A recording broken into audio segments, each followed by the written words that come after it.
the single touch. Now we'll start summarizing the third chapter of the Fourth Industrial Revolution, written by the Executive Chairman of the World Economic Forum. This chapter describes and analyzes the potential impact of the Fourth Industrial Revolution on the economy, business, governments, and countries, societies, and individuals. In all these areas, one of the biggest impacts will likely result from a single force, empowerment, how governments relate to their citizens, how enterprises relate to their employees, shareholders, and customers, and how superpowers relate to smaller countries. It is important to contextualize the potential impact of the Fourth Industrial Revolution on growth with reference to recent economic trends and other factors that contribute to growth.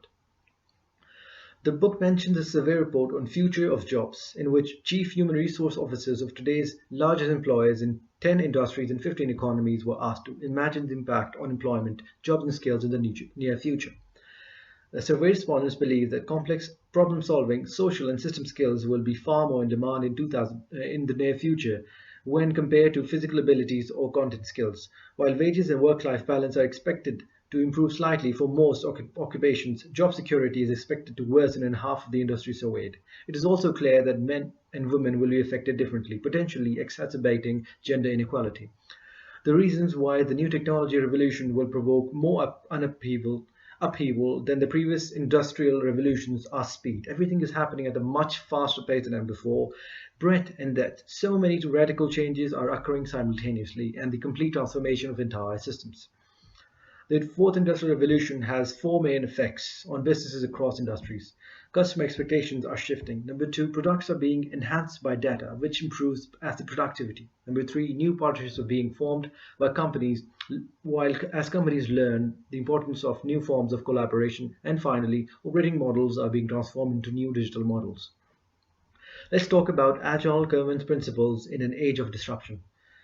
Digital technologies in global communication infrastructure significantly change the traditional concepts of work and pay, enabling the emergence of new types of jobs that are extremely flexible and inherently transient.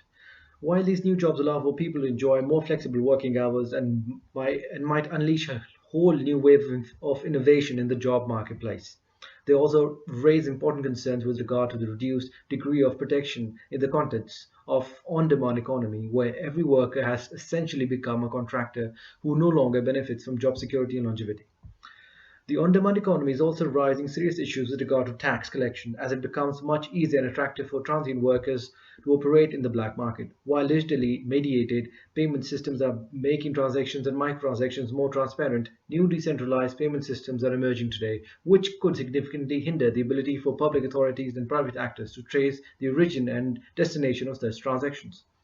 Despite the transactional character of the Internet network and the growing global economy, data rights and data protection regulations are still heavily fragmented. Rules around the collection, processing, and reselling of personal data are well defined in Europe, but are still weak or entirely lacking in many other jurisdictions. As the global economy increasingly moves into the digital realm, the availability of reliable internet infrastructure becomes a crucial prerequisite for flourishing economy. Governments need to understand the potential provided by these technological advances. Not only do they need to adopt these technologies to optimize their internal operations, they also need to promote and support their widespread deployment and to move forward towards a globally connected information society. In today's information society, asymmetries of information might lead to significant asymmetries of power, since whoever has the knowledge to operate the technology also has the power to do so. Given the complexity of fully grasping the potential and underlying technicalities of modern technologies, however, increasing inequalities might emerge between tech-savvy individuals who understand and control these technologies and less likely individuals who are passive users of technology they do not understand. In October 2015, the World Economic Forum's Global Agenda Council on the Future of Cities released a report highlighting instances of cities around the world pursuing innovative solutions to a variety of problems. These urban innovations include digitally reprogrammable space. Buildings are now being able to instantly shift purpose to serve a theater, gymnasium, social center, nightclub, or others, thus minimizing the overall urban footprint. Thus, this would allow cities to get more from less. Others include WaterNet, cogeneration, co-heating and co-cooling mechanical systems, mobility on demand, intelligent street poles, and adopted tree initiative. This work indicates that the fourth industrial revolution is unique, driven as it is by a global network of smart, network driven cities, countries, and regional clusters which understand and leverage the opportunities for this revolution, top down and bottom up, acting from a holistic and integrated perspective. Let's talk about mobility in the fourth industrial revolution. Corresponding to a rise in awareness of events and opportunities in other countries, thanks to rising connectivity, mobility is increasingly seen as a life choice to be exercised at some point, especially by young people. Individuals used to identify their lives more closely with a place, an ethnic group, a particular culture, or even a language. The advent of online engagement and increased exposure to ideas from other cultures mean that identities are now more fungible than previously.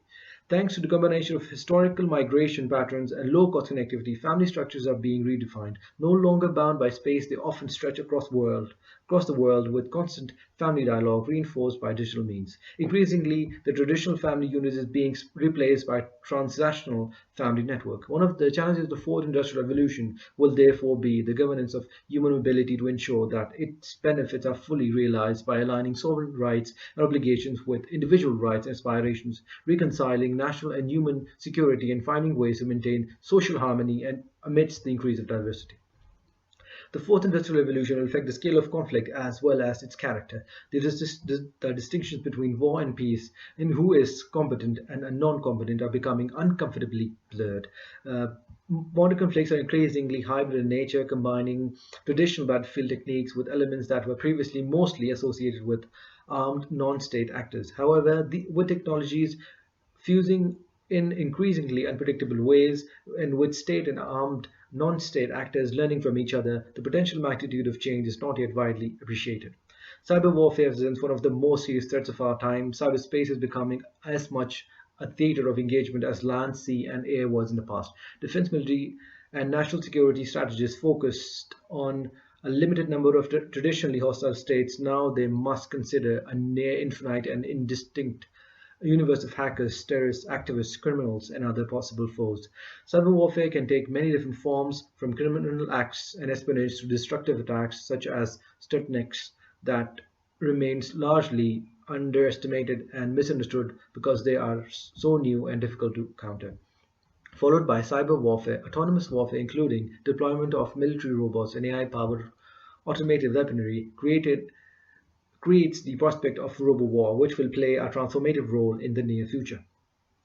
Among emerging technologies transforming international security are drones, autonomous weapons, militarization of space, wearable devices, additive manufacturing, renewable energy, nanotechnology, biological and biochemical weapons, and social media. Many of these technologies already exist. As an example, Samsung's SGR A1 robot, equipped with two machine guns and a gun with rubber bullets, now man border posts in Korean demilitarized zone. With all of these developments, international treaties will surely be needed, but the concern that regulators in this field will find themselves running behind technology advances due to their speed and multifaceted impact. Hence, conversations among educators and developers about ethical standards that should apply to emerging technologies of the fourth industrial revolution are urgently needed to establish common ethical guidelines and embed them in society and culture. With governments and government-based structures lagging behind in the regulatory space, it may actually be up to the private sector and non-state actors to take the lead. Let's talk about the impact on society and community. Digital media is connecting people one-to-one and one-to-many in entirely new ways, enabling users to maintain friendships across time and distance, creating new interest groups and enabling those who are socially or physically isolated to connect with like-minded people. The high availability, low cost, and geographically neutral aspect of digital media also enables greater interactions across social, economic, cultural, political, religious, and ideological boundaries. Technological advances are pushing us to new frontiers of ethics. Should we use the staggering advance in biology only to cure disease and repair injury, or should we also make ourselves better humans? If we accept the latter, we risk turning parenthood into an extension of the consumer society, in which case, could our children become commoditized as made to order objects for our desire? And what does it mean to be better, to be disease free, to live longer, to be smarter, to run faster, to have a certain appearance? We face similarly complex and on the edge questions with artificial intelligence. Consider the possibility of machines thinking ahead of us or even outthinking us. Amazon and Netflix already possess algorithms that predict which films and books we may wish to watch and read. Dating and job placement sites suggest partners and jobs in our neighborhood or anywhere in the world. that the assistant figure might suit us best. What do we do? Trust the advice provided by an algorithm or that offered by family, friends, or colleagues? When we consider these examples and their implications for humans, we are in uncharted territory. The dawn of a human transformation unlike anything we have experienced before. The fourth industrial revolution, digital connectivity enabled by software technologies, is fundamentally changing society. The scale of impact and the speed of changes taking place have made the transformation that is playing out so different from any other industrial revolution in human history. Thank you. Have a nice day.